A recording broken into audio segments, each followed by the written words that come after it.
Kendrick Bourne from the San Francisco 49ers. You're watching the Niners All Day Show. What up, Bronze? What up, Dre? Let's get it, man. Yee! Yo, this is your boy Bronze. This is the Niners All Day Show. I got my boy Dre with me. What's poppin'? I got Jason with me. What's good? What's going on? What's up, everybody? Thanks for tuning in. Just want to give a shout out to our Patreon members, Ian, Rashad, Cynthia, Mariah, Ryan, Sean. Man, this is Friday. It's been a minute. Been kind of busy. A lot of stuff's been going on a little bit here and there.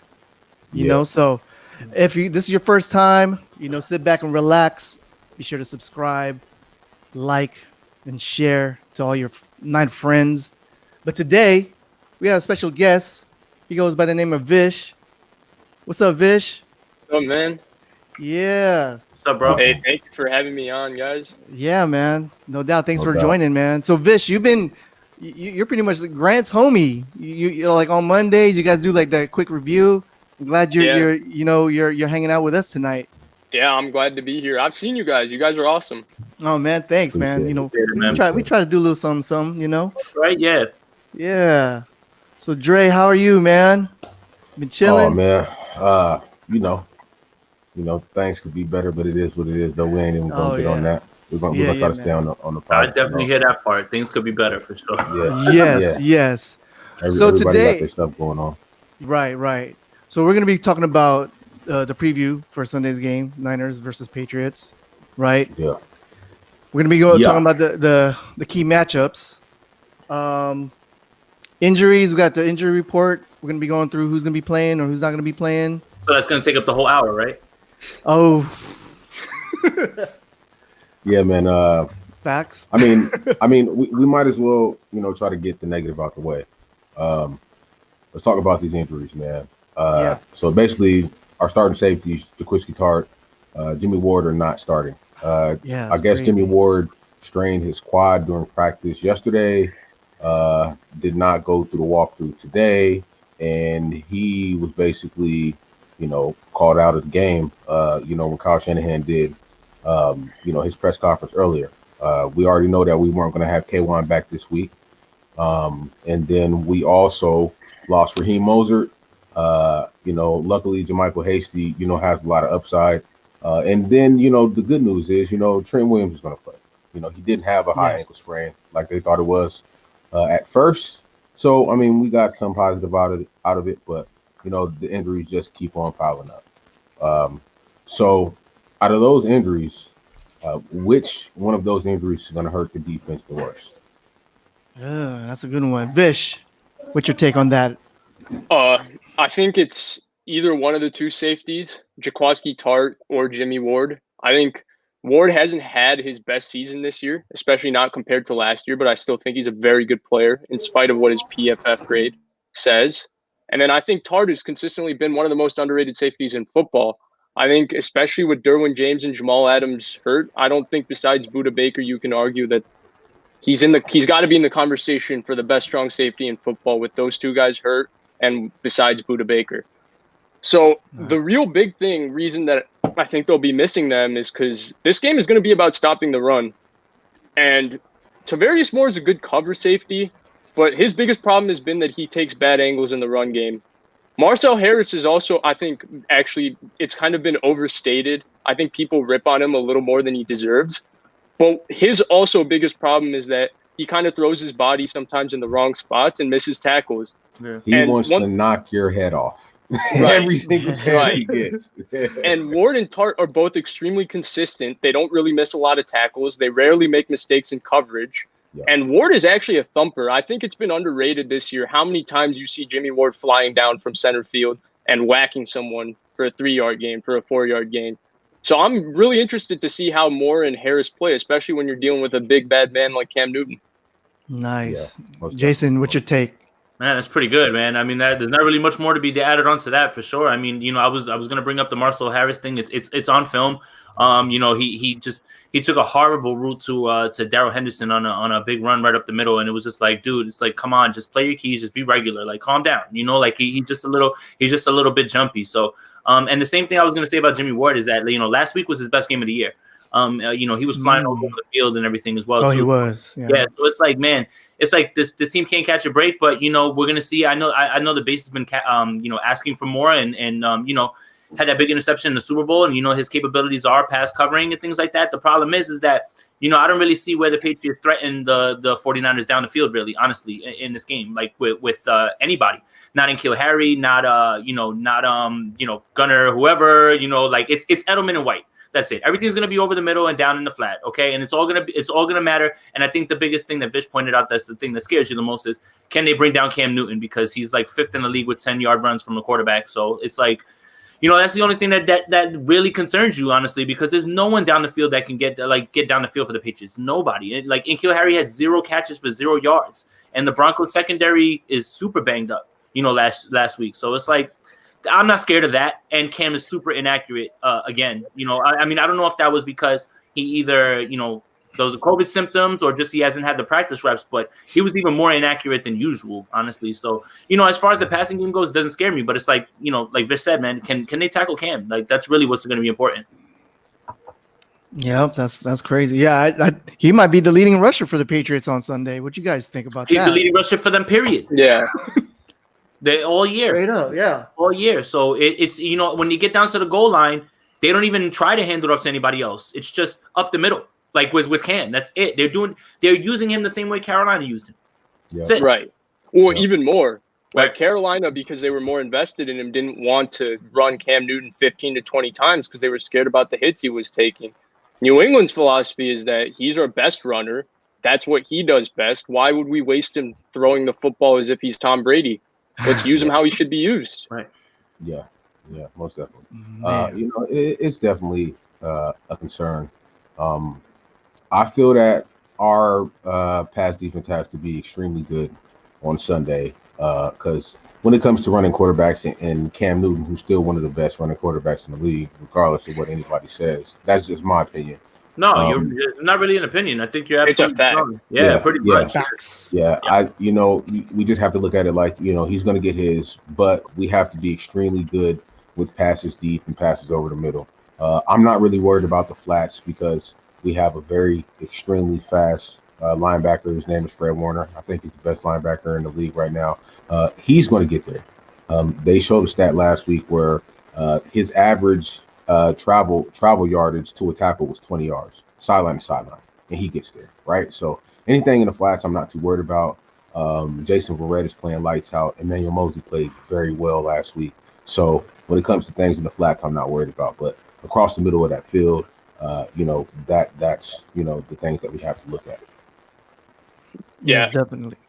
It's definitely my biggest worry because I think what we're starting to realize is that I don't want to pick on a guy right away. I'm like 7 minutes into your show, but there was a guy named Trent Taylor who we all thought had a pretty good camp. I think what we learned so far 4 games into this season, 5 games, is that he had a pretty good camp because he went up against a guy named Jamar Taylor.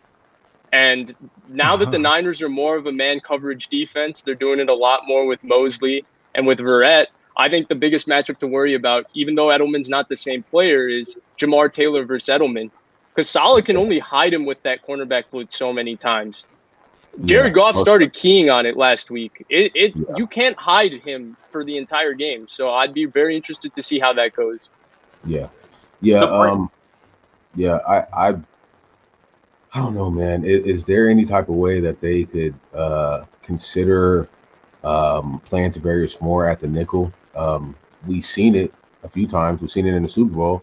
I don't know why, they haven't considered that. Jamar Taylor, he didn't play bad last week, but he didn't play good, right? Right. We made Jared Goff look like an average quarterback, and he's looked really damn good this whole season, besides for the Giants game where they only scored 17 points. So I'm hoping and praying that he can pull himself together because Edelman is a savvy veteran. He knows how to run routes. If there's anything he knows how to do, he knows how to run routes, and he has sure hands. And he's Cam's number 1 target. Like it's him and nobody else. I'm not really worried about Tom Izzo or Devin Asiasa. Like it's like they have no tight end. Like it's really just Edelman and White. Seriously, if you look at the targets, it's so top heavy. Yeah, Edelman is questionable. Also, I heard he's playing. He's always questionable. He's been questionable like the last 3 years. He's playing. He's playing. He's playing. Yeah, Jules is playing. He's definitely playing. He's playing, bro. He's playing. And he's a California guy. He's from the Bay Area. Well, close to the Bay Area. So he's definitely going to play against the 49ers. Yeah. Right. Yeah. Man. So let's talk about the matchup. Belichick versus his old quarterback, Jimmy G. I said, okay, I'm taking it back. Cam Newton is not the thing that I'm worried about most. I'm more worried about Bill Belichick. That's what I'm worried about. Facts, yes. He knows. Yeah, look at Jason, bro. He knows the weaknesses of Jimmy Garoppolo, and he damn sure knows his strengths, right? Yep. That's why he wanted to keep Jimmy and let Tom go. Tom went to the owner, the guy who gets caught in brothels, getting oil job. We're not gonna talk about. Couldn't let it go. He couldn't let it go. I wish they would have released that video, right? But he couldn't. He couldn't let it go. He couldn't let it go. Right? He got caught red-handed. You get it? Red-handed. Yeah. Oh, all right. So, we're off the road already. Belichick, like I said, he knows Jimmy's strengths and weaknesses. Also, Belichick and Kyle Shanahan, they have a relationship. We all know that. When we lost the Super Bowl, the first person that Kyle Shanahan talked to was Bill Belichick, right? And Belichick is a defensive genius. A lot of people forget his first Super Bowl that he won was with the New York Giants when they had one of the best defenses of all times, and people forget that.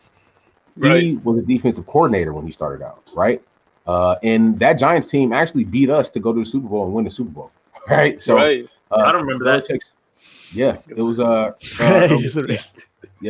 Belichick did that. So I'm really worried about that, guys. I cannot stress to you guys. If we had Raheem Mostert, it would be different because anybody can see our offense is extremely different when Raheem Mostert is on the field. We're just so explosive. But without him on the field, the dynamic of the offense changes, and we lean more, on Jimmy Garoppolo's arm. And, it kind of scares me. The Patriots also have the McCourty brothers and bump and run Stephon Gilmore, best cornerback in the league, if you ask me, right? So that's a little scary. I mean, I would play with just those three guys, and if I had the chance to play with those three guys and miss one DB, I would, because they're that good. And I'm a little bit worried about that. I wonder how you guys feel about that and what we have to do to overcome that. Okay, Jason. so go ahead. No, go ahead. Damn, it threw me off right there. So honestly, that's what scares me too, right? It's like I expect Belichick, but what does Belichick do, right? If you're better with your right, he'll tie your right behind your back and fight. You got to fight me with your left. So I expect a ton of shaded coverage towards George Kittle.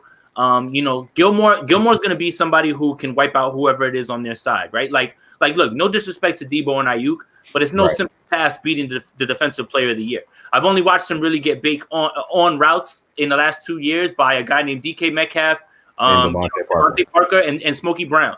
But the thing that he struggles with the most are corner routes, right? It's nothing up straight, it's nothing comebacks, right? So DK beats him that way. We don't really have guys that can beat him that way. Also, guys, don't kill me. That's not Jimmy's strength.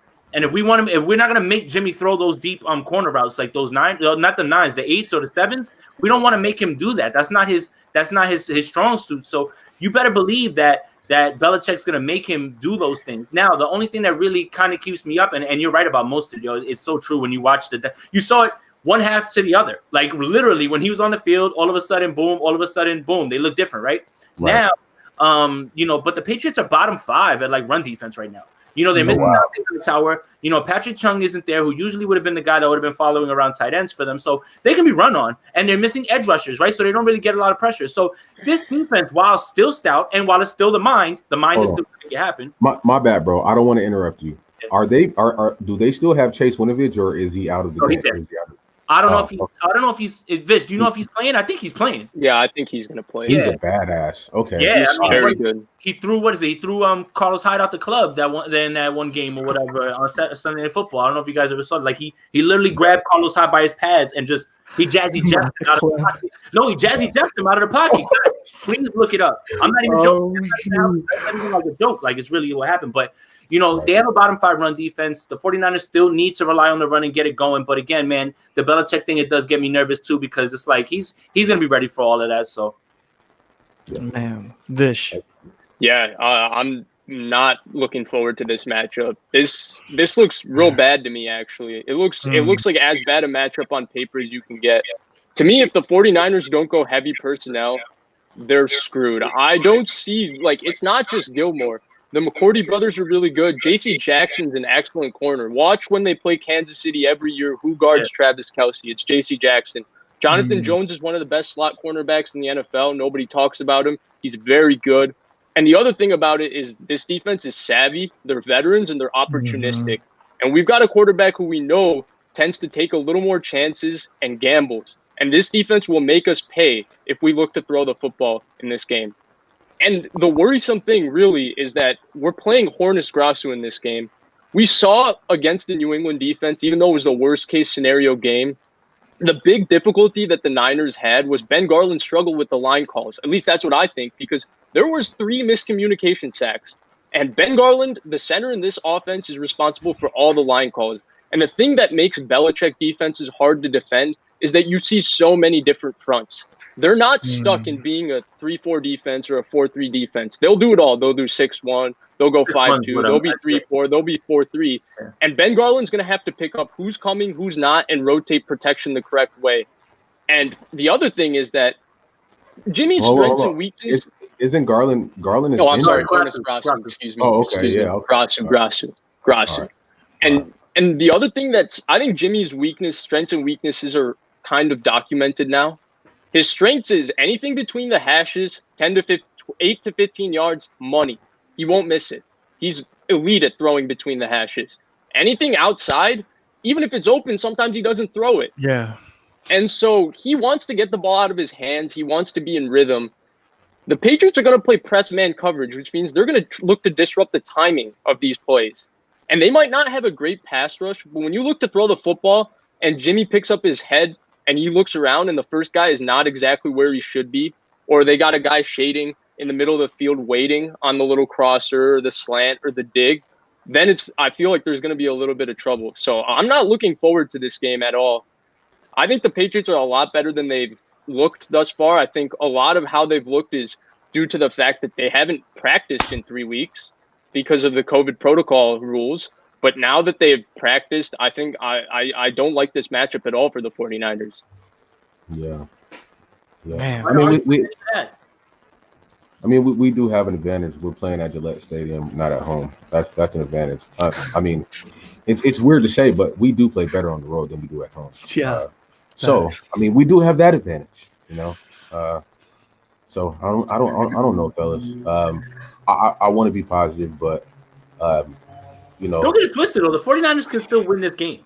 Like, no, absolutely. It's not, this isn't like we're walking in to play the Chiefs right now. Like, look, what all these points that Fish made are very valid, right? Like, if you look at that Kansas City Patriots game, they had them bottled up for a good portion of that game. If they would have had anywhere near competent quarterback play, they probably win that game, honestly, man. Like, they had them bottled up all game. And then the problem is with the Chiefs, and we know this all well, is that you can't do it for 60 minutes. It's just not possible all the time. Like, you're going to give up plays eventually. But the blueprint is there. I expect to see a lot of 6-1. I expect to see a lot of bear fronts. I expect to see a lot of that from Belichick, honestly, like just the same way that Miami did it. Look, it's no coincidence that Brian Flores was on that game plan that stopped the Rams in the Super Bowl. And then all of a sudden, they start running it against the 49ers, compounded with Jimmy's ankle and all that stuff. It made for a perfect storm of like, we should have all seen that coming, really. We really should have. You know, we just were like, oh, same old Dolphins. If we really would have sat there and really thought about it,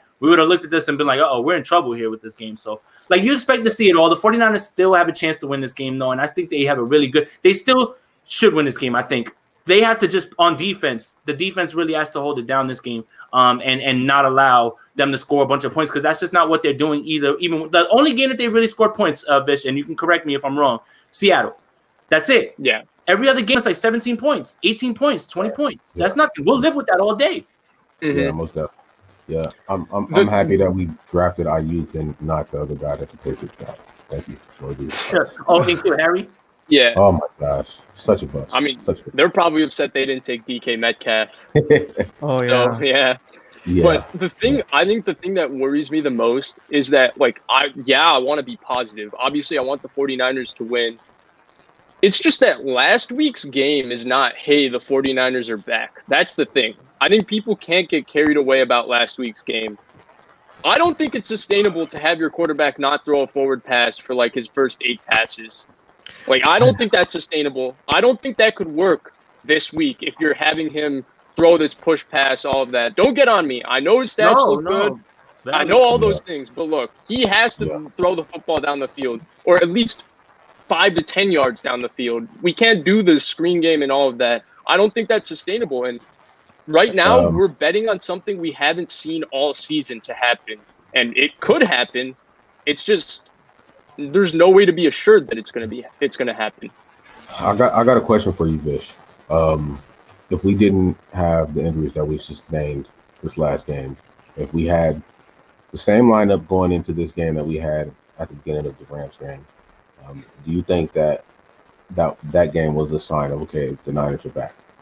Because if we had the same lineup and everybody was healthy that we had, I actually did think it was like, okay, this is the turnaround game. We just, the Rams are like top 5 in defense and pass protection and run protection.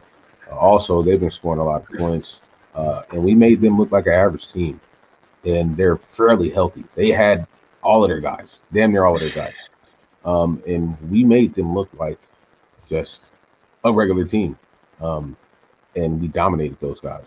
And so I kind of feel like it was a turnaround game for us, but the injuries hit us in the mouth again, and like we're kind of back at square one. I mean, how do you feel about that?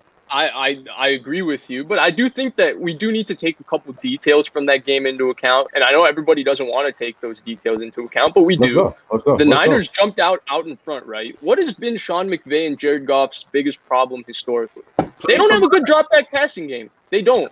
It's not a great one schematically, especially not compared to, say, Kyle's or Josh McDaniels or Andy Reid's, the guys that Sean McVay is there with as amongst the best play callers.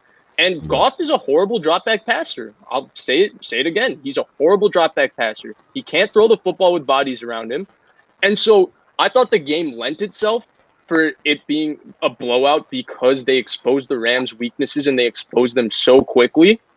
And I think that's awesome, but I just don't think the way they exposed them are sustainable. And we saw a little bit of that in the second half. And you might be right. The Raheem Mostert detail is probably one that I'm discounting right now, and it's probably one that's real big just because he can get 80 yards and score a touchdown at any time, any play in the game.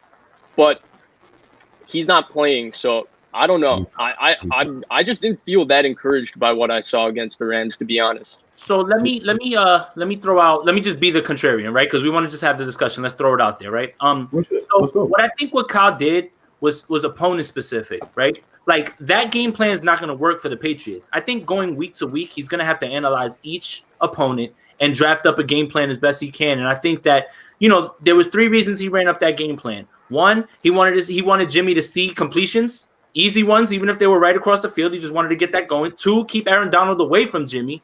And 3, just get everybody the ball and get his guys in the ball in space. That's it. It's like if you have the Yak Bros, then get them the damn ball. It doesn't matter how you get them, the ball. So it's like handoffs, whatever, screens, cool, but will that work against the Patriots? No. Kyle's going to have to build off that. So I thought what he did there was, this is what's going to beat the Rams. Let's get out of here with the W, and let's move on to next week so we can move on. But the Raheem Mostert thing cannot be discounted. As much as I'm so happy that Hasty's there and Hasty looks good, I'm happy. I still miss Mostert. The offense looks completely different, honestly, man. It just looks different. So Kyle's going to have to, they're going to have to work it out. Jimmy's going to have to make throws in this game, man. It's going to have to happen. If they want to win this game, Jimmy's going to have to throw the ball, and he's going to have to make throws down the field for this game to win.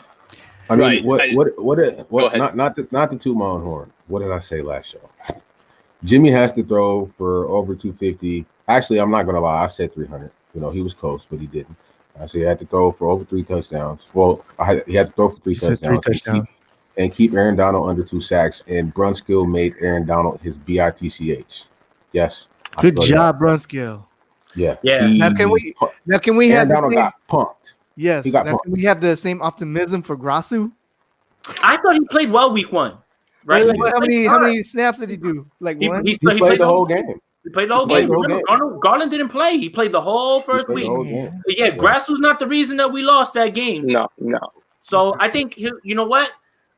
Cautiously optimistic. It's not that far of a drop off with Garland, because if he's going to miss the same exact calls that Garland was there for, then it's like, all right, it'll be all right. We'll take that. Yeah, so let's see, man. Maybe, you know what? Maybe Grassu's the guy who, now that he's gotten a taste of the field, actually worked his ass off on the line calls, and maybe he knows, man. You know, so like, I don't know. You know, like Grassu isn't as bad as, you know, it sounds, just because I got to see him play week 1, and I thought he did fine, all things considered, because he didn't even take really snaps in training camp either. Like, it was like right before the game that he started hiking the ball to Jimmy, and that was like the first time that they really got a chance to work. So it's like, you know, maybe the kid worked better. You know, if he did that well week 1, you know, why not, you know, have the same sort of optimism towards him this week? So I'm not really as scared about Grasu, but it is a drop off. We'll say that. Yeah.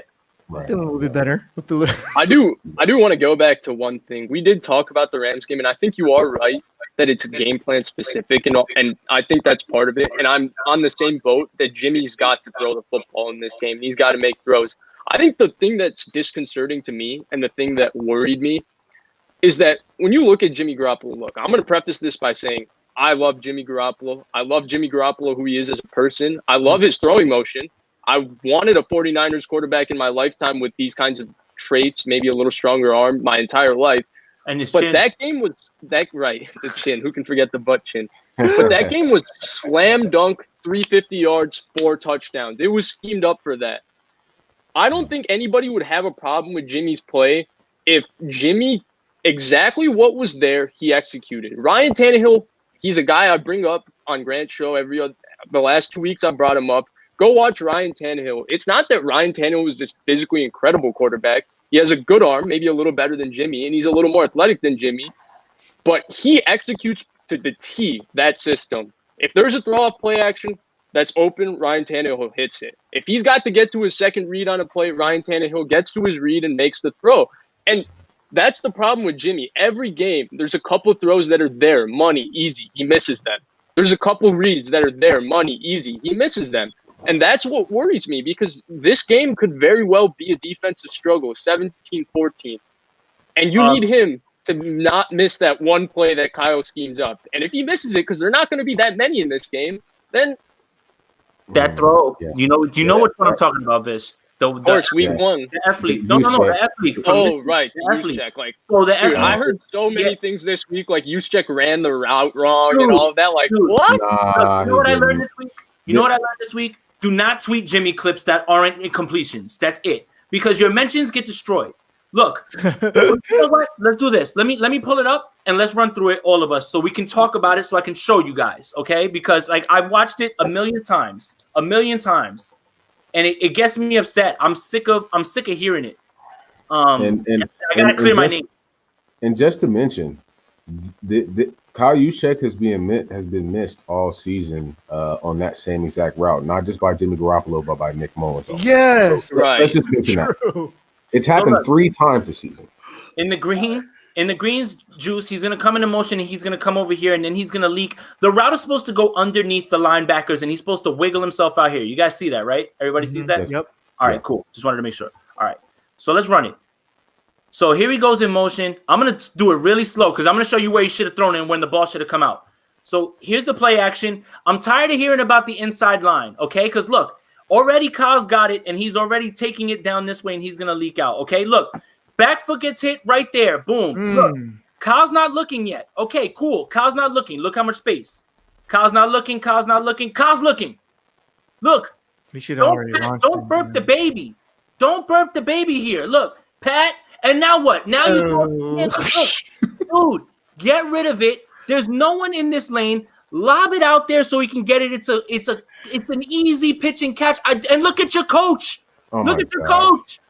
Oh my gosh. Look at your coach. So don't tell me that it's me. Don't come in my mentions yelling at me. watch the game and stop it. That ball has to come out on time. There's been times he's thrown dimes to use check, man. I don't know why this year he was like on that clip. He was just like waiting for him to turn around. Yeah. It's right. It's like hit that back foot, let it go. Right. The more I think he's going. Touched on it. The thing that worries you is not the fact that he missed the throw. I guess that throw can be missed, and you would be like, all right, whatever, he missed it. The more worrying thing I've got to say is the fact that he hits his back foot and he doesn't step up and throw the football with confidence. He pats it. He does this little shimmy left. I don't know what that was, and then he throws this little thingy and ducks like this, not to take the hit. Playing scared. He's not playing with confidence to just step in and throw the football. Then that's going to be a real problem. I mean, I just wanted to clear my name. I just wanted to make sure that everybody saw it and they understand what I said. Because when I said that he rushed the throw, I meant he rushed his process. You hit the back foot and you throw it, and now you have to rush because now you've allowed that defensive lineman to get up to you. Now you have to rush it. That's when he rushed. Okay, guys? I hope this was a good description for everybody who's been yelling at me in my mentions. Right. Did they get mad that you didn't rip on Nick Mullins as much for his ugly win? I too. Get out of here. We went bad on Nick Mullins. I took my shot on Nick Mullins because I was tired of hearing about how Nick Mullins is gonna like do things that Jimmy's not. No. I look, we lost to that Eagles team on Thursday. Because of Nick Mullins. Team on Thursday. Yeah. Because of Nick Mullins. Absolutely. Right. I never thought that should be a conversation. I think there's a clear level difference. Nick Mullins, I'm sorry, there's a physical requirement to play quarterback in the NFL, and I think it's more so today because everybody that's good we're seeing, all the elite quarterbacks are just physical freaks. Like, we're talking about freaks upon freaks. Like, look at Wentz yesterday. For all his mistakes, they win that game because Wentz is just so physically gifted that he can get away with certain things that quarterbacks can't. And so there's a physical requirement to play quarterback in the NFL, and those who wanted Nick Mullins to be the starter would be banging their head against the wall if he was the starter for 5-6 games, because there's just things he can't do physically. Right? He can't. Yeah. Nothing against him. He just can't do them. Yeah. When I watch that throw to use check, Jimmy's done it twice. Nick Mullins did it once. They were both like 30, 40-yard pickups. Those are the plays where I think Kyle Shanahan looks at. I don't know if you guys remember. Mm-hmm. It was a throw in the flats. Carlos Hyde could have scored. It was against the Seattle Seahawks. And he drops the ball. Instantly, the tweet started. Everybody was like, yeah, Carlos is done in San Francisco. And sure enough, when the offseason came, he was gone, right? I think those throws to you, Shaq, those are the throws that Kyle Shanahan is looking at and saying, yeah, this is it. This is the last hurrah.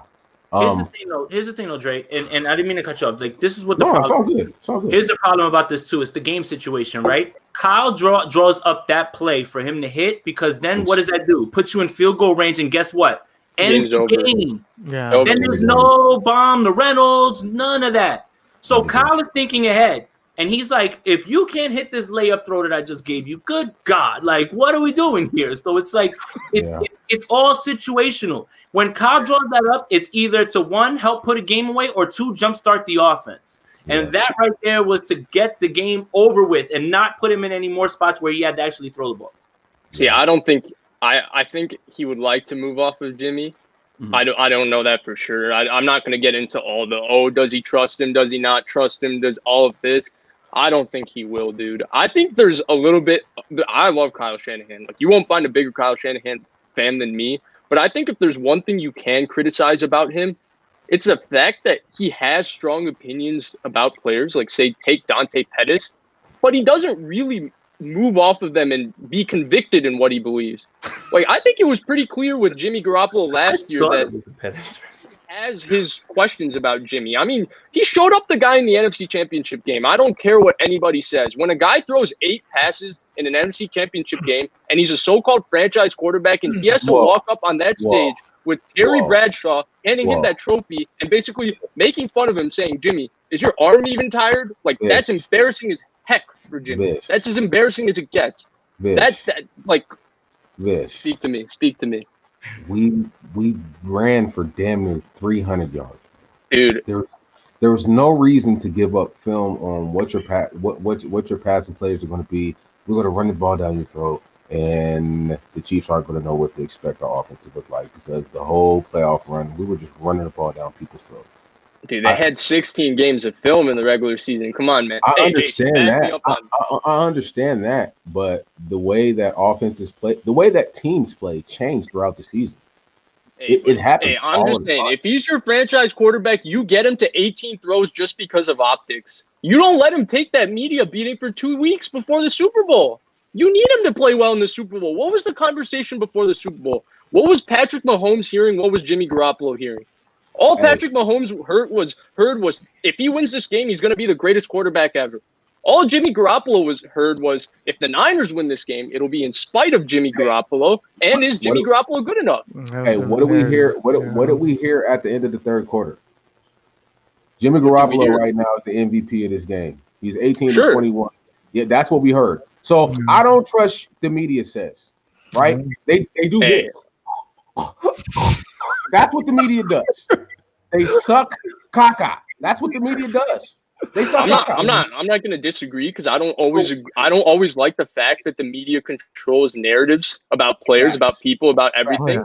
But as an athlete, if you're Jimmy Garoppolo, man, I've just got to say, if I was him, I would have been utterly embarrassed and upset. I thought the way he handled that, he deserves more credit. And as for who he is as a person, you just took your team to the NFC Championship game. For all the hate he took the entire season, the entire offseason, this was supposed to be his shining moment. He did it as a part of this team and as a guy that his teammates acknowledge as a leader. And you got to stand up there with Terry Bradshaw presenting you that trophy and he asked you, yo, is your arm fine because you only threw the ball 8 times? That's embarrassing. Come on. Hey, bro, what's so funny is I don't even remember Bradshaw saying that. That's bro, crazy. I was so blacked out drunk at that point. I just booked for Miami. I just booked for Miami. I called my boss. I paid it a week. I'm not gonna disagree with you there, bitch. I get it, man. But yeah, I mean, it's just this conversation, man. It's week 6, and I'm tired of having it. Like today. I don't know what it was about today. I was just like, I'm staying off Twitter today, like completely. And somebody you have to do that every once in a while. Yeah, it's great to do that. Trust me, man. You need your mental health. Yeah, like finally somebody tweeted me and they were like, "Yo, it's been a few hours and we haven't seen Jason on the timeline." And I'm like, no, I'm making a mental health day today. Like it's really, we don't know what's going on. It's like the thing is too is like what I just showed you with that play, right? You don't think Jimmy Garoppolo sees Kyle going, "Oh, yeah, of course he sees it, or whatever." You know, like. He sees it. So that's what I'm saying. So there's, leave that discussion for whatever happens this year. You know, it's too much right now. The conversation around this team should be how do they find a way to get this win against the Patriots? But the narrative outside of here has caused a narrative in our own house, on Twitter, in our own media to just continue to harp on this thing, man. And it's like it's getting to a point where it's like, dude, Jimmy's already he's our quarterback now. Just figure out ways to get him good now. We'll worry about next year. We already know about all the opt-outs and all his contracts and all that stuff. So we'll see, man. Right. They considered it this offseason, right? The entire Brady thing, like, for whatever it is, the reason that people make this such a conversation is because for whatever short amount of time they considered, well, do we need to make a quarterback change? And they ultimately decided that they shouldn't. But it's documented that they even had that conversation, which is where this becomes an entire optical issue for Jimmy Garoppolo. Like, Dre, I agree with your opinion about the media, but man, dude, imagine being a professional athlete and every single day Jimmy Garoppolo has to go through this. And I would say that a lot of it is because of Kyle. And if I'm Kyle and if I'm John Lynch and you're having these conversations, don't make him go through that because you're making him worse as a player. He's losing confidence. Move off of him. Be convicted. Move off of him for Brady. It's the same thing with Dante Pettis. This Dante Pettis trade talk thing should have happened 2 months ago. Yeah. Pettis, they were clearly done with Pettis. But they tanked his value by never playing him, by, what after the Arizona game? What did he do wrong in that Arizona game to be benched and for Trent Taylor to play? Tell me. I don't know. He was open the whole game. He was open. Jimmy just would not look his way. I was like, bro, I had to admit it. Like, he was open during that game. And also, I hate Tom Brady. I hate him with a passion. I don't hate human beings. From Fremont too. But just imagine if, we let Jimmy go and we had Tom Brady. Where would AB be right now? He'd be with us. Yeah. We would Dre, have rip off the Antonio deep end now. Brown. AB, Oh, that means Gronk would have came too. Yeah, we'd have AB, we'd have Gronk. But And the frustrating man, thing, dude, Gronk and with Kittle. Dante, Wow. man, dude, with Dante, like, why did they subject him? That's my problem. Why subject Dante Pettis to this just year-long media beating that they've just had him take? Like, they didn't even give him a chance for this job this year, right? Yeah. When you trade up that much to draft Brandon Ayuk, do you think if Dante Pettis looks like Jerry Rice at camp that Brandon Ayuk won't start week 1? Man. There's no chance. Yeah. Right. And then Trent Taylor and Kendrick Bourne, Jimmy Garoppolo loves them. So Dante Pettis is automatically receiver number 5. You don't even let him go do the fair catch for the punts because apparently Richie James and Trent Taylor trading off for the fair catches every week is better than Dante Pettis. And now they have Kevin White do this thing for the kickoff. So he doesn't even do that. And every week, it's just another guy just takes a shot at Dante Pettis, who's already mentally, he reads everything. He's not the what should I say? Doesn't have Jimmy's personality where he's kind of on his own and doesn't really get bothered by the outside noise. It really bothers Dante. And you talk about a guy with talent and stuff, you just killed his value, you killed his talent, and you killed his opportunities. Yeah. What kind of sandwich you guys like? What's your favorite sandwich? Peanut butter jelly. I like PB&J, yeah. PB&J, cool. That's what we're getting for Pettis. Awesome. We're all getting PB&J. It's awesome. That's the sandwich we're getting for him. That's why I'm rocking his shirt tonight. It's gonna be my first and last, maybe last. Hey, man, I'm just saying, if he goes to an offense that they're not a tight split offense, what does that mean? They don't line up real close together because the Niners line up in tight splits, and he's the number 3 receiver, and you say, Dante, you don't have to go over the middle of the field. All I want you to do is run comebacks, outs, and double moves outside the numbers. As a number 3 receiver with a guy who throws a decent deep ball, you're going to have a very good number 3 receiver. He's going to catch a lot of touchdowns. I agree. I like Green Bay. I like Seattle too. Green Bay's in it for a wide receiver right now. They're not really trusting Marcus Valdes-Scantling. Lazard's still on the IR. Tunion's no. Tunyon. You guys figured it out. It's Tunyon like Funyun. Tunyon is also a little bit banged up. I really see them to be players. Like they're even the Packers have been rumored to even try to talk to Dallas about Michael Gallup, and that's scary. Yeah, that's super scary. Yeah, so because Gallup is what Valdes-Scantling was supposed to be. Yeah. So I mean, let's get into the predictions and what we have to do as a team in order to win this game. Ron, you go first. Stop Cam Newton from running. Make him throw. This is the time I want to see the defense really stop a running quarterback. That's going to give me confidence. It's going to give the team confidence, going down the line. So that's my number one thing for that. Put Jimmy G in position to succeed. I mean, we'll see how. That's the question I want to see. Like how is Kyle going to scheme up Jimmy to succeed against Bill Belichick? But yeah, Bron, is that a pet in this jersey? Look at Tony. Hey, I'm actually digging that jersey though. I might have to get me one. Hey, it's a good fit, man. It's a good. The the number 18 is kind of swaggy. Yeah, dang. I wish it was Deebo's. Tony, what's up? All right, let's go, Jason. Yeah, I mean, you know what? This game's gonna be ugly. Whatever the over/under is, pick the under. Bet your money on it, one way or another. It's gonna be an ugly game. 2017, I got the 49ers winning this one. It's going to be a slugfest. The 49ers have got to run the ball, control the clock. They're not going to get beat down the field. I'm not really worried about that. It's just contain Cam Newton, make him a passer, and we'll take our chances. I think the 49ers are going to wind up winning this game and finding a way to win this game. This feels like a game that the 49ers are going to dig a little bit deeper for, and, I think they're going to come out with the win. So I got it 2017. It's going to be ugly, though. It's going to be really ugly. If you guys want points, it's not going to happen here. I'm not really thinking about starting anybody. I mean, I have to start Kittle, but it's going to be – remember when you were asking me about Waller against the Patriots? Don't be surprised if Kittle walks away with a line of like 4 for 32. That's it. They held Darren Waller to 1. 2 for like 14. Yeah. He's a baller. Yeah. Yeah, he's a baller. He ain't like Kittle though. Watch. Nah, he's great, man. He's a faster. He ain't Kittle, but that mother. No, he's good. He's really good. Yeah, I know. And he's a good All right. story because he turned his life Kittle. around. Yeah. All right, Vince, what's up? He's not in the same conversation as a blocker. No, that's it. No. Nah. Yeah. That's it. All right, Vince, what's up? What you got? I'm going to go New England 19-16. I think it's going to be a real ugly game. I'm actually not that worried about Cam Newton, and because I think the Niners do a pretty good job on designed quarterback run plays. They did a real good job against Kyler Murray with all the read option stuff. And Cam Newton is not like a read option specific quarterback. They run a little more quarterback power and quarterback draws, and that's more up Fred Warner's alley. So I think they'll do a very good job containing him in the run game. My big worry is just this offense, man. Like, I know we have Kyle Shanahan, best play caller in the NFL, in my opinion, and I know he's going to cook up some stuff. But I think that this is going to be a real tough game because I think that they have the personnel to kind of shut this whole thing down.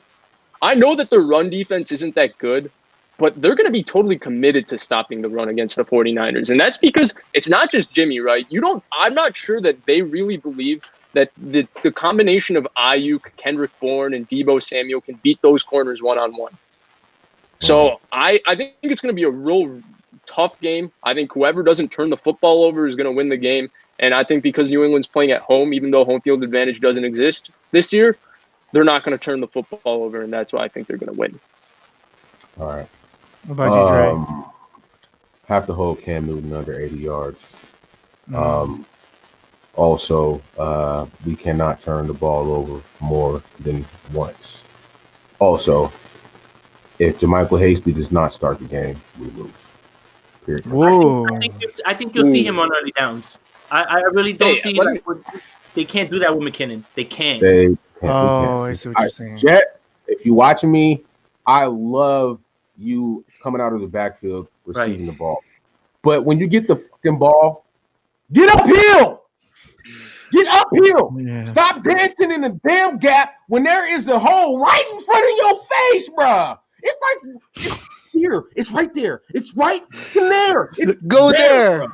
It's there, bruh. Right you here? are not Frank Gore. You are not Le'Veon Bell. You do not have the strength that those guys do to break the first tackle. Get uphill. I know, Kyle. Start JaMychal. Let me ask you this, we lose the game. Hey, first, my bad for interrupting. First you, Jason, and then you, Dre. Apologize for that.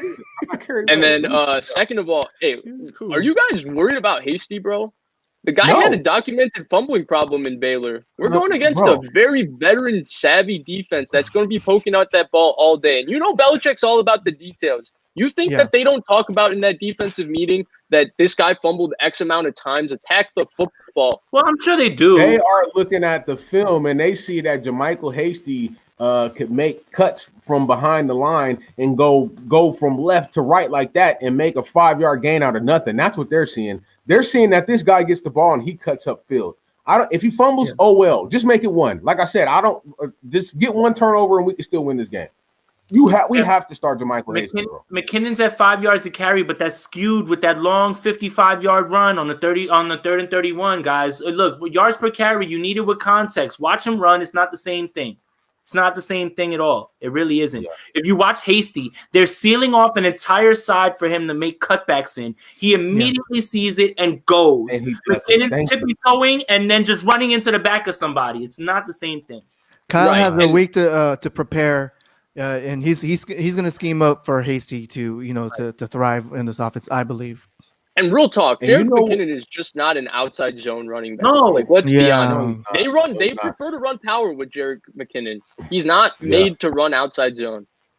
And Kyle whiffed on that one too. Then for signing him. Well, he wanted him to be the bell cow. All right, so I have a theory on this. Okay, I don't think Kyle Shanahan actually cares how much these guys run. I really think in the back of his mind, he believes that run game, he can scheme it up and pick up an undrafted guy who's fast and sees a hole every other week.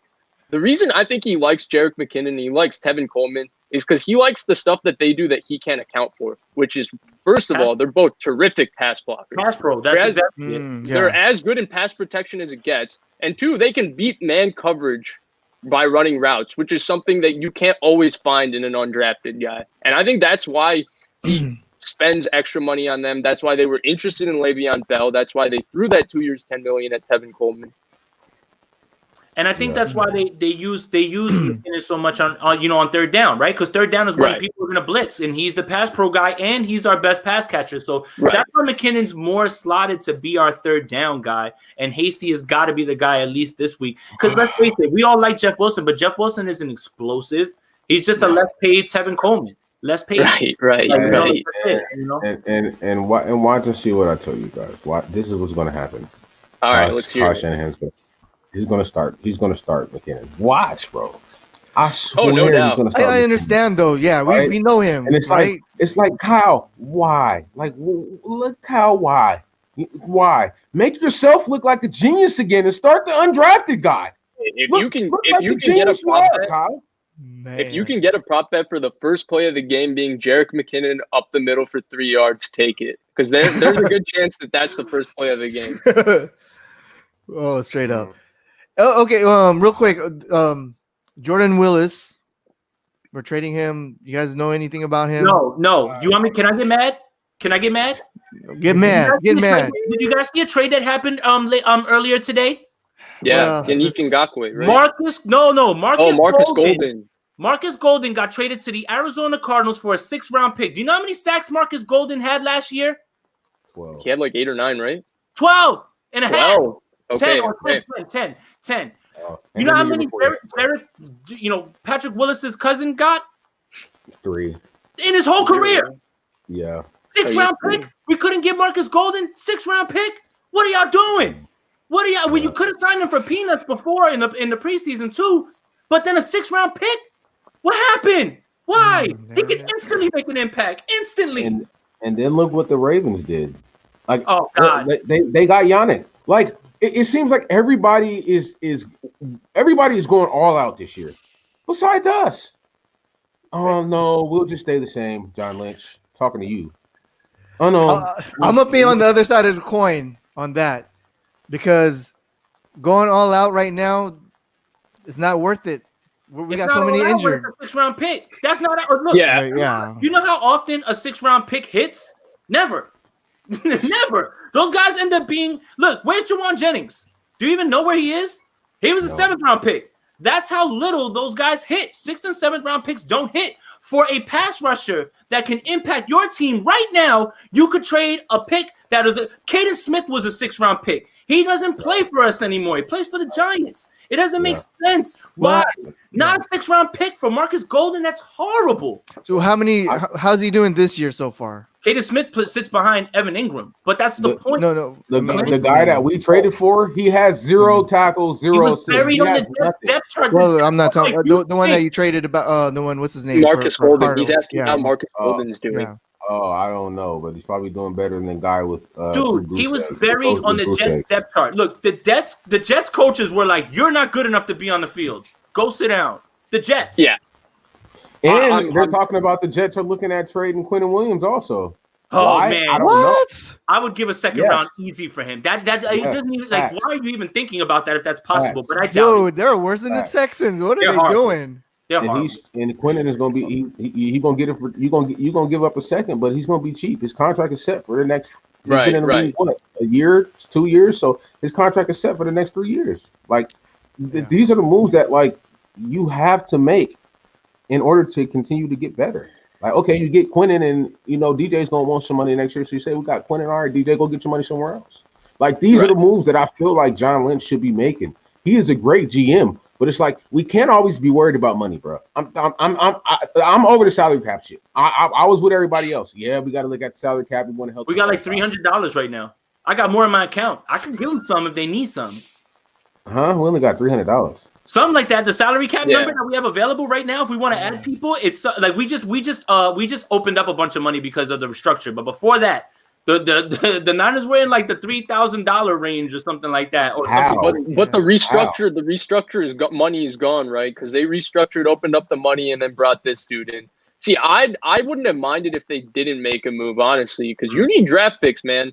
They're trading draft picks every year. This team is gonna have to be reloaded somehow next year. we've already seen that Kyle and John are terrible at signing free agents. Can we just say it? They're terrible at it. Can you guys name one good free agent, big money free agent signing in the last 3 years? Malcolm Smith, bust. Pierre Garçon. Pierre Garçon, boom. I'm just kidding. Quan Alexander, is he worth what he's been being paid? Weston Richburg. Quan Alexander is good, bro. Jay likes.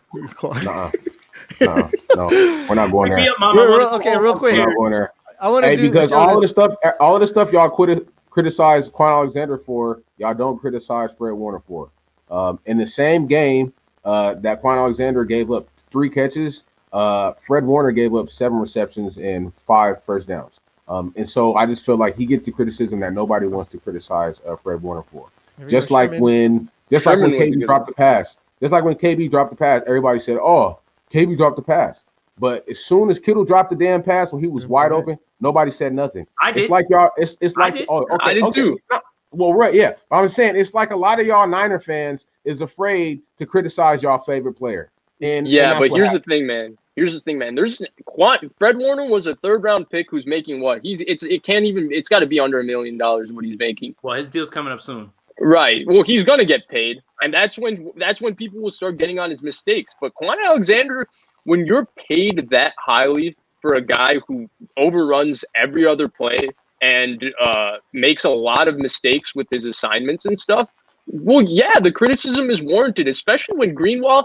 He might not be a better player than Quan Alexander, but he plays better assignment football than Quan Alexander. That play that Greenlaw made, though, man, that tackle, that was my favorite play of the game. Everybody's going to remember the Verrett thing, right? But, man, he kept his eyes on Henderson, got blocked up, immediately shifted off his block, and then he's out of a cannon. And he tackles so well. Good. He's so strong with it, man. Like, that got me excited. Like, the Verrett interception was great. Flip the field, everything, all that stuff is great, and it was an amazing play. But, man, that doesn't get there if Drake Greenlaw doesn't stop Darrell Henderson right there. Right. That was a terrific play. But, hey, I just wanted to bring it back to this. Frankly, I'm upset with them trading draft picks at this point. That's all I'm saying. I think a lot of what aided them building this team fast is if there's one thing Trent Baalke did well, it's that he accumulated draft picks. If there's one thing the Patriots do really well. But he took So he made a good point. It's just that he didn't tell you that he drafted everybody who had a torn ACL in the last 8 years. Right. With a staff who seems to have a setback with every single ACL injury. Right. The new training staff. That training staff wasn't there with Baalke.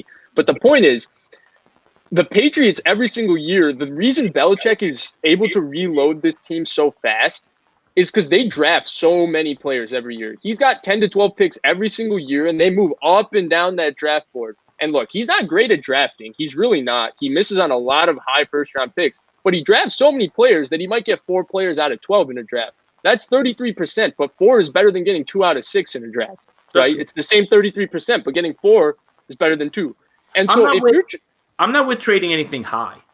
A 6th-round pick, I can part with that in my mind, especially right now if you think that that's different. But yeah, which would be my point, where if you're willing to trade a 6th or 7th-round pick for a pass rusher, why even throw it at a guy who really not that great of a football player? At least he hasn't shown anything thus far. And why not throw it at a proven commodity? Yeah, Marcus Golden is a 3-4 outside linebacker. Yes, he has a propensity for jumping off sides, but he also can sack the quarterback. Something that's lacking on this team. We have guys who get pressure. We don't have guys who get sacks. And Marcus Golden would give us sacks. And that's the other thing, too, is that, I hate to bring it back to the Rams game, but the 49ers need to be fortunate that Jared Goff had an awful game because he wasn't exactly getting hit. He was just buckling under the smallest amount of pressure, right? Like, and even the throws, him and Kupp had off games completely, and we have to be thankful for that. Other than that, he was kind of clean. We didn't really get to him. So did they have off games, or did our defensive strategy force them to look really bad? Kupp dropped that touchdown. Right after the Greenlaw play, that's a drop on Kupp. That's a drop. It's in his hands, and he dropped it. 9 more times he catches that. Hands down. They left as good as the defense played. The Rams still left 3 or 4 easy, gimme big plays on the field. Yeah, but there was a busted coverage, so that helps too. Yeah. There was a busted coverage. I think Goff just short on the ball where Kupp ran in between Tart and Jamar, I don't know what Jamar Taylor's responsibility was on that play. He was kind of in no man's land, and it seemed, I guess they were trying to double Let's him. go. What's Oh, up? the World Series. Oh, are the Dodgers up? Let's go. I like how you just yelled out of I nowhere. apologize. I'm like, what Hey, happened? Hey, no worries. I thought he was hype over what Bish was saying. I was Yeah, like, no, yeah. I was like, let's go get Jamar Taylor. Yeah, Man, dude. Hey, they need to try Bron- Emmanuel Mosley in the slot, man. Please. Yeah. But they'll have No, that no. chance if Sherman comes back this year. Right. If. Well, no, because K1's going to come back first. Oh, that's true. I don't think that Sherm should. That's another subject. Oh yeah, that's all. We can go for another hour with that. Yeah. Oh, I don't think- y'all down on Sherm? I No, we're do not doubting think him. that We're not doubting him. It's just Barrett that and E-Man look so fucking good right now. I He- would not bring The other Sherm thing back is, to start too, off the bat. think about I this. would not. Think about this. I All that wouldn't. Richard Sherman has done for this franchise, right? What if the 49ers looked him out and said, bro, we want you to get paid one more time, and it might not be with us. Let's keep you upright, and let's not let this Achilles thing happen from your calf, right? There is a possibility that happens, man. He's done a lot for this team, man. He has. Tricky conversation with Richard Sherman, man. Yeah, it's weird, man. It really is, man. It's like I want to see him out there. I really do. But, Verrett's our best corner right now because he does something that Sherman can't, and that's shadow somebody and then play man-to-man and all those things. Agreed. But I'm just scared that this Sherman thing is a little bit worse. We've talked about it. Hey, D Ford pushed the sled today. Yeah. He did. Dude, he's he did. guaranteed That's a what job. they're I saying. looked at the sled today. I looked at the Oh sled. wow. I was like, I'm high. Get out of here. Wow, that's what's up. People are going to be upset. People are always upset with D Ford. And I'm always upset with D Ford. The problem is D Ford is he's going to be guaranteed a job next year because he's irreplaceable. Especially now that Bosa's coming off the ACL. As much as we would just like them to move off of D Ford, there's like 3 people in the NFL that can do what he does. Yeah, he's so good, bro. And people forget that because he's injured a lot. But guys, D Ford is really good. You know what I mean? He's good when he's healthy. But he and think about it. D Ford only plays what 30% of the snaps. Like he's not even like an every down guy. It's just his impact felt when he's on the field. Right. Yeah. And that was negligence on the Niners' part because D Ford has been hurt his entire career. Why are you pushing him so hard in practice? The reason that he fell in the draft even out when he came out of Auburn, if you guys remember, he was a stud at Auburn. The reason he fell is because he had a back problem dating back to his days at Auburn. And then he got the knee problem. And then his contract year, he didn't practice all year, but he ended up playing in every single game, got the bag, and then now he's back to being hurt every year. I mean, he pushed the sled today. So, look, I was expecting them to just come out in like a week or two and just be like, yo, we're shutting them down for the year. But, hey, if he wants to give it a go, okay. It's encouraging. They need him, man. They need him. Yeah. I think Bronze had something he wanted to do.